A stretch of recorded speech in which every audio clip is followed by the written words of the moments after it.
ইতিমধ্যে আমরা সবাই বাংলাদেশের বর্তমান পরিস্থিতি সম্পর্কে অবগত হয়েছি যে আমাদের প্রধানমন্ত্রী দেশ ত্যাগ করেছে এবং দেশ সামরিক শাসনের অধীনে। তাহলে এইচএসসি পরীক্ষা কি হবে না, নাকি অটোপাস দিবে, তা নিয়ে বিস্তারিত থাকছে আজকের ভিডিওতে। শুধুমাত্র কি প্রধানমন্ত্রী পদত্যাগ করেছে? না, প্রধানমন্ত্রীর সাথে সকল আওয়ামী লীগ মন্ত্রীগুলো একই সাথে পদত্যাগ করেছে। তাহলে কি আমাদের শিক্ষামন্ত্রী নোফেল স্যার তার পোস্টে থাকবে? বর্তমানে দেশটি সামরিক শাসনে আছে, পরবর্তীতে দেশটির সাধারণ নির্বাচন হবে এবং সেই প্রেক্ষিতে দেশের নতুন শিক্ষামন্ত্রী, নতুন তথ্যমন্ত্রী মোতায়েন করা হবে। এই অস্থিতিশীল পরিস্থিতির মাঝে এইচএসসি পরীক্ষা নেওয়া একেবারেই অসম্ভব।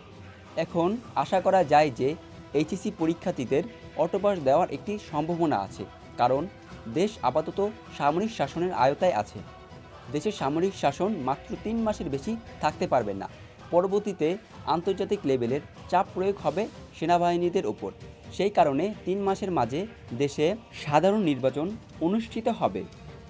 এখন তোমরা এইচএসসি 24 পরীক্ষার্থীরা পরীক্ষা নিয়ে আপাতত কোনো টেনশন করবে না।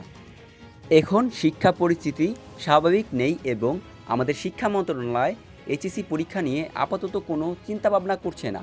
সুতরাং তোমরাও কোনো দুশ্চিন্তার কারণ নেই।